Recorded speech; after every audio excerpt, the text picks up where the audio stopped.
Hi, I'm Steve Murphy, and welcome to the Insider Exclusive. Today, we have a special civil rights program, alleged police misconduct at the Orange County Sheriff Department. Stay tuned.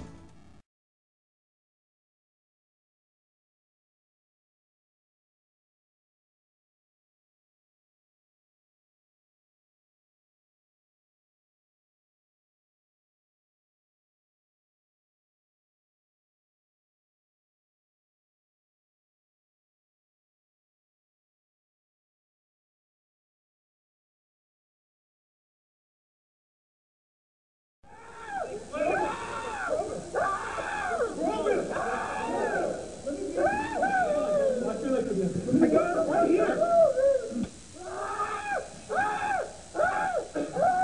Lay flat on your stomach.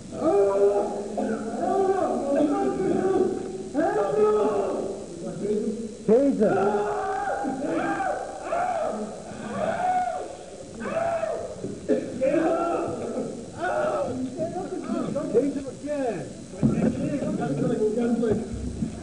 I can't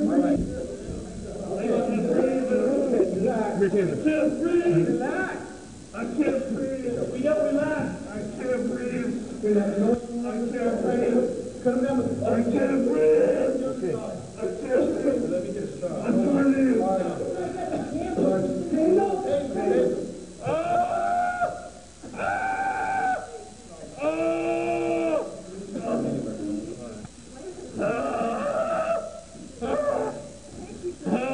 We're going to put him in a chair.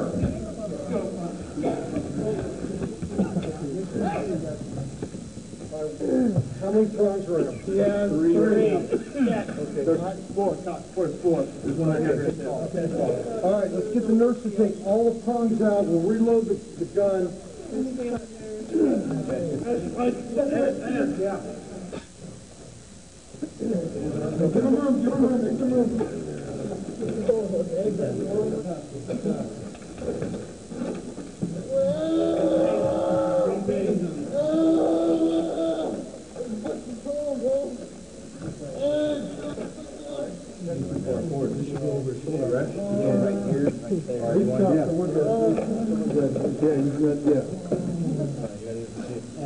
What we've just seen is atrocious. What actually happened? I mean, this guy was arrested for being in a bar fight, right? Correct. And they brought him to the jail, and as we've seen in the video right here, he was sitting on the bench with his hands handcuffed, right, behind his back. Yes. And what actually took place?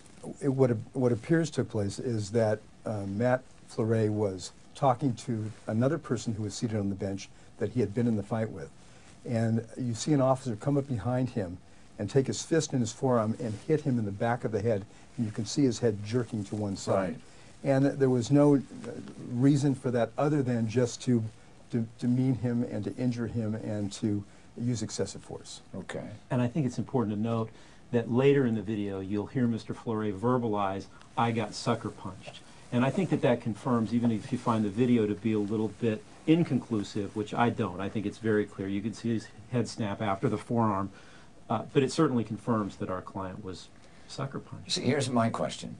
If a person is drunk, oftentimes they shoot their mouth off, you know, and it pisses off some of the sheriff's deputy. What is the proper procedure with handling someone who won't keep their mouth shut? Well, at Orange County Jail, they are going to take him into a sober cell and leave him there until he cools off, until he gets sober. That was what was supposed to happen. Right. But that didn't happen in this case, as you can see in the video. And why didn't it happen? Well, it didn't happen for this reason. After Matt was sucker punched, hit in the back of the head, he was taken off camera. So there are a few minutes where we don't know what happened. Yeah. And the next event is you can see him on camera, and they're trying to take him down, and he's apparently completely freaked out, had been hit in the back of the head, and doesn't want to be taken down. They're telling him, "We're taking your pants off." That's what they're trying to do. Okay, now we hear him screaming. What is happening there? Well, he's screaming for a number of reasons. He's scared to death because he's already been hit and beaten, and they're continuing to take him down, and they're telling him they're taking his pants off. They don't explain why they're taking his pants off. And he is resisting at that point. Yeah. He's resisting because he's scared to death that he's going to either be raped or beaten, or both. And he's also already requested a lawyer and told, quote, that's not going to happen. So he's certainly fearful. He's unprovoked assault, and now they're taking him somewhere else and trying to take his pants off without explaining. As we watch the video, we see that there's 5 deputies, approximately 4 or 5, that are holding him down. One of them, as you have mentioned earlier, 280 or 240-pound deputy who drops his head on the ground. Is that correct? When Matt's lying on the ground and he's on his stomach, you see a number of deputies on him. I believe there's more than 5. There's probably 6 to 8 deputies. Yeah. And one of the large deputies, over 240 pounds, with his full body force, drops his knee onto Matt's head and face, slamming him onto the cement where he sustained really severe, significant injuries, by the way.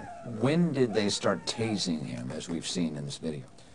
He was tased approximately 11 times, at least 11 times, and it started when they first took him down when they were trying to take his pants off, and it continues when they have him in the cell, when 8 or 9 deputies are in the cell, crowded in there, and tasing him and beating him at the same time, and then again in the chair. This is not normal policy, is it? No, no. Okay, so we see the deputies really got carried away here.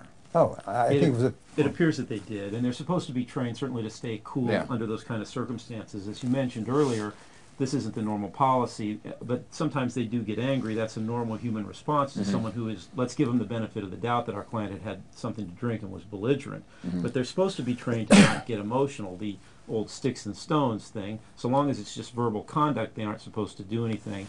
We believe the tasers were used for a little extra judicial justice. And I might also add that when Mr. Bernard says 11 times, we really believe it was more, because once the probes are connected to the body, those little things that stab into you to hold up, you can electrocute more than 1 time, so it probably was more than 11, but he's got a minimum of 11 sets of marks on his body. The voltage going in there is how much?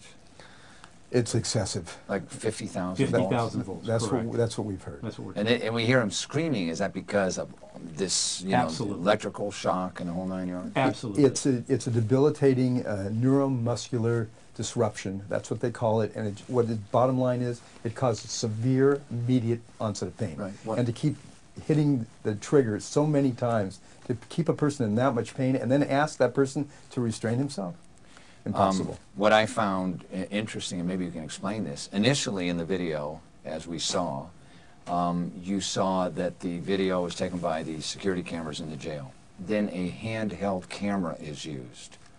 What is the policy regarding the police and that handheld camera? Because they brought him around to another section here. What is the policy there? It seems like by them videotaping it, they're doing themselves harm. Well, believe it or not, it's a liability policy when officers are going to use excessive force. There is a person that's designated to take a handy cam, which was done in this case, and to start filming it. The problem is that once that deputy started filming, she can't stop it, because then there would be a record, because you'd see the fixed cameras continuing to view the subject. Yeah. And so they used the handy cam, and it became a feeding frenzy. So I think that they lost sight, that is the officers, that they were being filmed. I want to thank you very much for being on the show. We're going to close the show with showing a little bit more of this video, because I want it to leave a lasting impression with the viewers that this kind of activity, criminal activity, cannot continue, can it? I hope not. Okay, very good. Well, thank you very much. Thank you. For being on the program. Thanks, Steve. All right? Thank you. We'll hope to have you back again. Hey, we need a nurse over here. We got the taser again, you understand? What the f*** your bomb, nurse? Follow instructions and boom, leave you alone.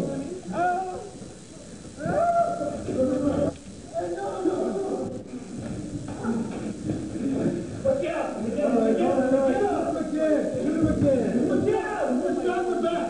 In the back!